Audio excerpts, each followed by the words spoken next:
Hey, what's up, everybody? Welcome to Trust and Believe. Today, I'm so excited to talk to you, or I should say, I'm excited to talk with you. And the reason why I'm excited to talk with you is because just a little bit ago, I put a post up on Instagram and asked you to comment with any questions you had for me. I appreciate you all listening, but most importantly, I just love to be able to talk to you, to help you maneuver your way through life. One of my favorite things to say is, I'm not perfect. And, it's just that at 42 years old, I've been through a lot of stuff. And I just know that through therapy and a whole bunch of different challenges and trials and tribulations in my life, I've really dealt with a lot of stuff and dug deep internally. So whether it's something really fun or something very serious, I'm excited to answer the questions that you put in the comments of that particular post. And make sure you all follow at Trust and Believe Pod on social media, because I would love to continue to have conversations like this and for you guys to be able to ask questions, because sometimes if you put it in a review or if you put it in the DMs, I don't see it. So we'll try to make more posts like this, especially on Trust and Believe Pod, so you can get your questions out there and I can answer them. So get ready to talk with me. Somebody say, oh yeah! What's up? He's better than Oprah. Come on, y'all. This is Shaun T, and it's time to Trust and Believe.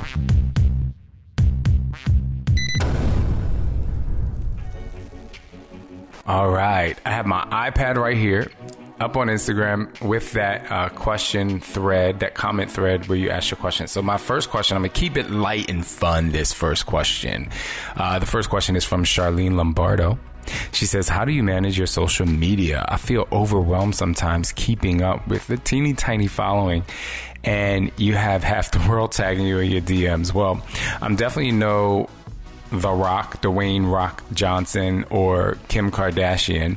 But at the same time, I really love to connect with people. I love to connect with you, which is the main reason why I put that post up, to direct you to put questions in, because I love hearing your thoughts and feelings. I love scrolling through social media. I just love social media in general. There are negative things about it that can be very stressful, but I've just kind of learned to focus on the positive.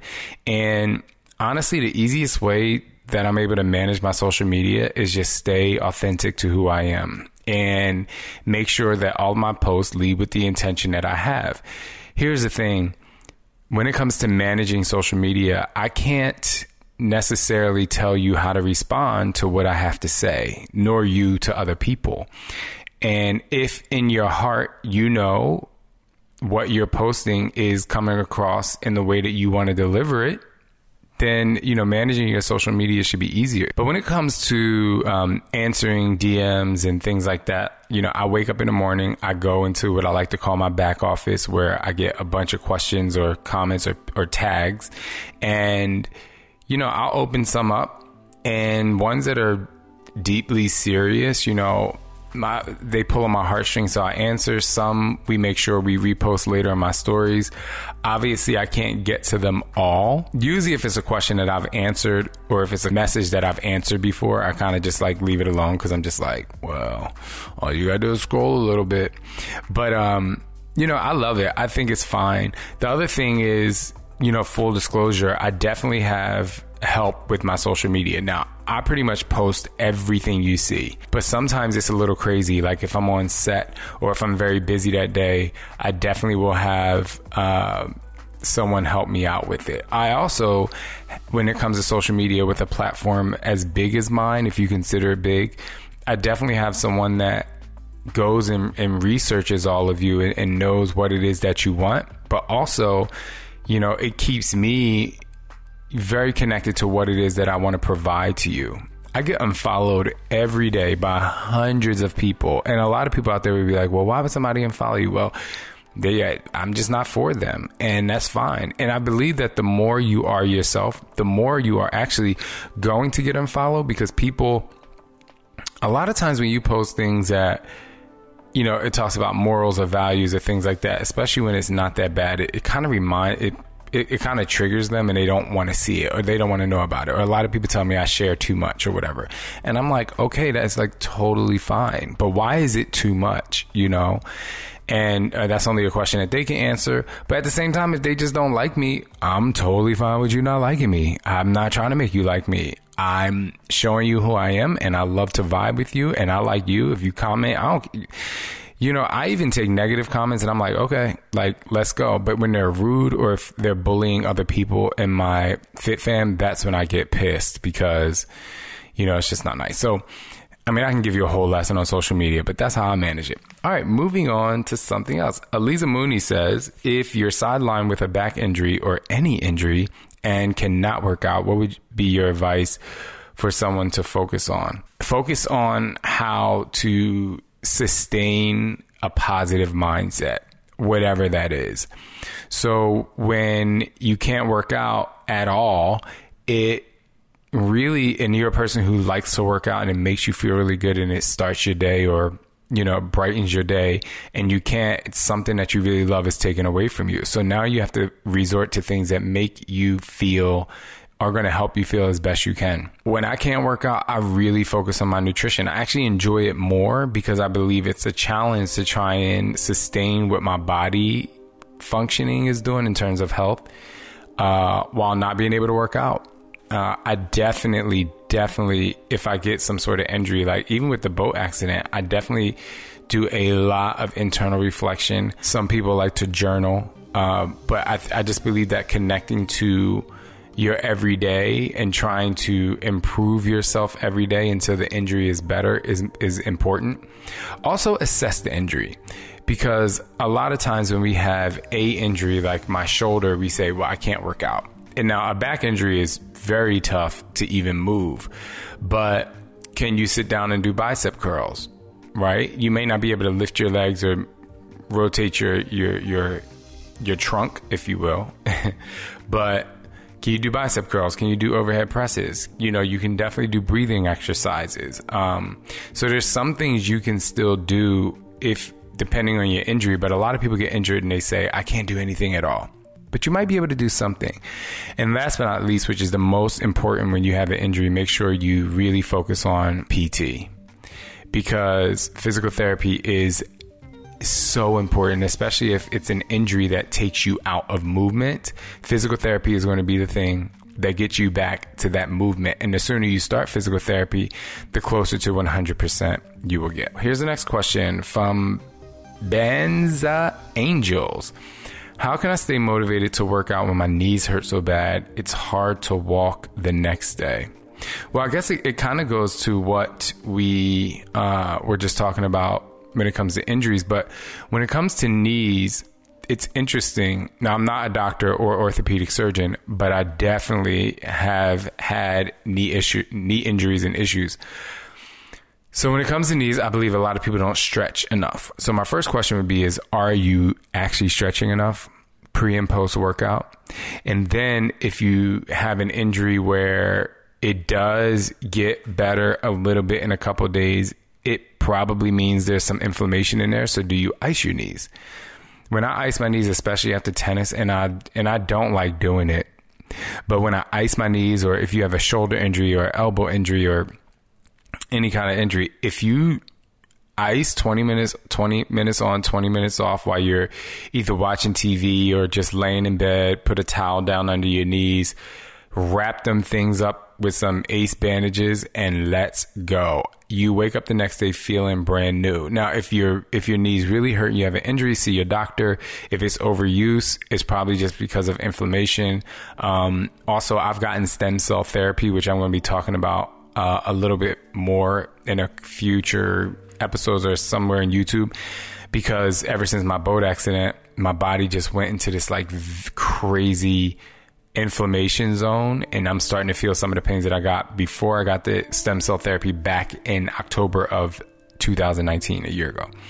So rest your knees, stretch your knees, ice your knees, and see a physician. That's going to help. Next question is from VFit33. How do you deal with folks that don't understand your journey, even if you're so thin?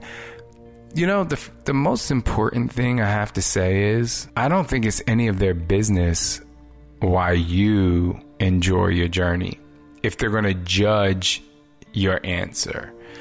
Does that make sense? If they're actually going to judge you for being healthy, for being on a journey that makes you feel really great, that motivates and inspires you to be who you are, if they're going to judge you, then they don't need to be involved in any way, shape, or form. You know, like it's just not necessary for them to be involved. I could go on with that, but more I should talk to you out there. If you're on a journey and you love it and you are healthy in your journey, because there can be some unhealthy fitness journeys. There can be addiction to fitness, addiction to nutrition, where it's not mentally healthy for you. But if you are feeling really good, if your body feels good, it's functioning well, you feel strong, it's really no one else's business. And it affects you.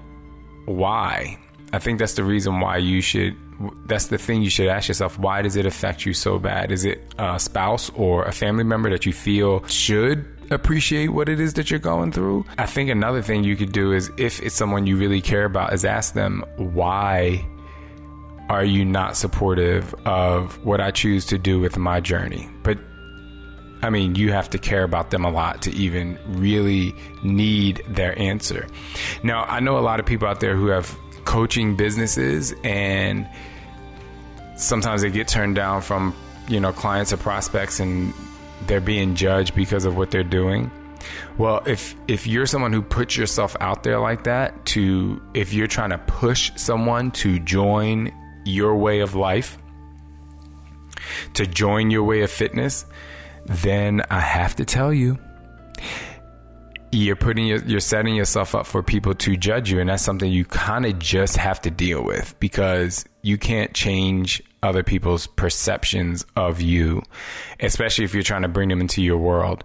Now, someone just walks up to you and they're like, why are you so thin? Oh my gosh, like, you work out too much. That's the people you need to be like, this is my journey. This is what I love to do. If you don't like it, you don't have to be involved in that part of my life. And I would appreciate your support rather than you putting me down. Next question. How do you dig deeper when you are struggling with motivation and you give to everyone else and not yourself? Whoo, that is the question for every, mom or dad or parent out there, or guardian who is constantly giving to kids, right? You're like, oh my God, I'm giving. I have nothing to give. But I kind of talked about this in our virtual event, our live event, Day of Digging Deeper. At the end of the day, you kind of have to just find out what your 100% is, because children, or giving to people, or if you're a people pleaser, is extremely exhausting. It is extremely, extremely exhausting, to the point where when you go to work out, you can press play, you can start moving, your blood can be flowing, you can be sweating, but mentally you're not there, because you've kind of depleted yourself to give to everyone else. And so you just kind of have to figure out what your 100% is. Is 100% that day 15 minutes, 20 minutes, 45 minutes, and commit to what that 100% is. And when you commit to what that time frame is of you working out, then you go hard in that time frame, right? Digging deeper comes from a place of you. You dig deeper. It's what you want, not what Shaun T wants, not what anybody else wants. It's what you want out of your life, and how hard do you want to push for you. If you feel disappointed in how deep you're digging, then you probably need to assess that. Why do you feel disappointed? But more importantly, and I think this is most important, if you're not digging deep enough because you're being brought down by outside sources. Like, you can be a giver, but if your energy is being brought down by outside people, you need to assess what's going on around you. Last but not least, I think it's really important to set yourself up for success in your energetic space and your workout space. I was talking to someone one time, and it was like their workout space was also their office space. And so, because we're all home in a pandemic, and you kind of have to separate those two things. And how are you going to separate them? So make sure where you're working out is a free space, and it's not necessarily if I'm using kids as an example, it's not in your children's playroom, because if you're feeling unmotivated, because if it's in your children's playroom and you're feeling unmotivated, then you most likely are not going to be able to get out of that headspace.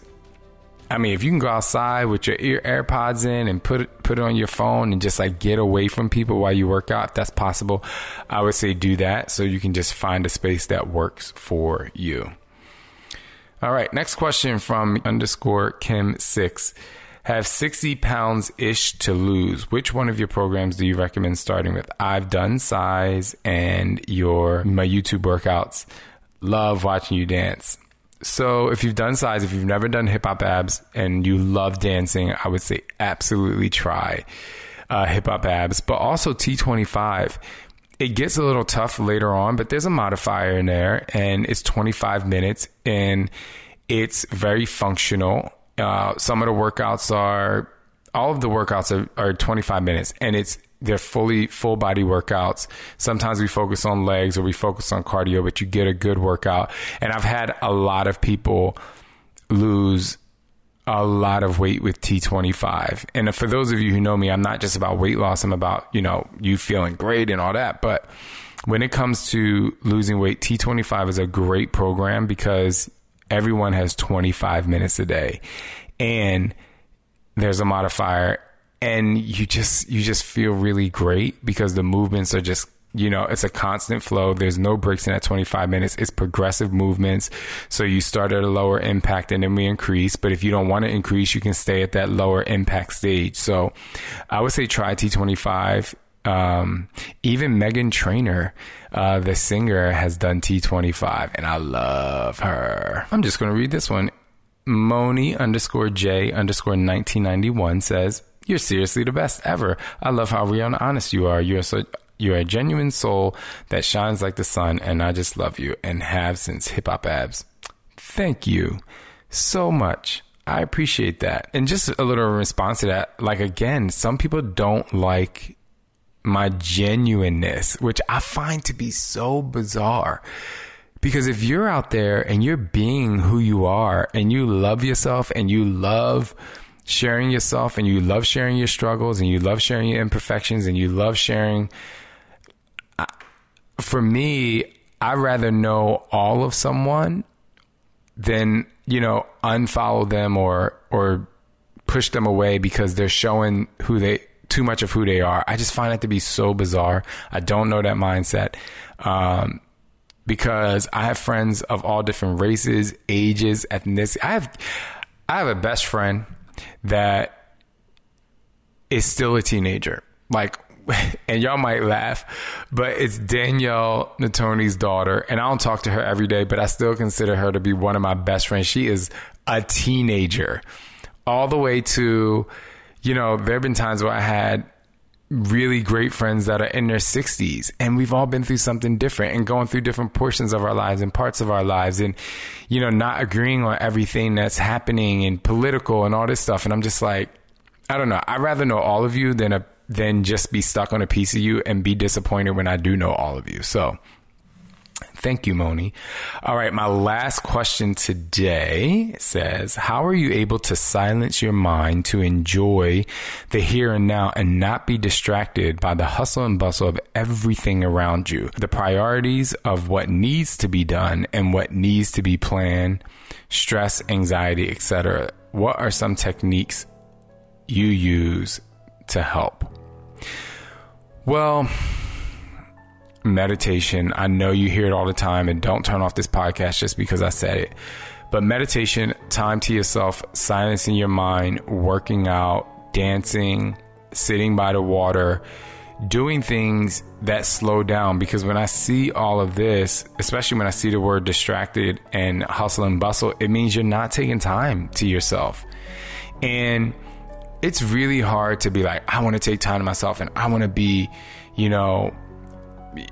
I want to do something for me. You can feel really selfish, but if you don't silence what's happening around you, then you're never going to silence your mind. If you don't silence the meetings that you have, if you don't silence the unnecessary meetings or unnecessary things you have to do, or unnecessary doing extra for other people and putting yourself last. If you don't silence what's happening on the outside, you're not going to be able to silence what's happening in your brain.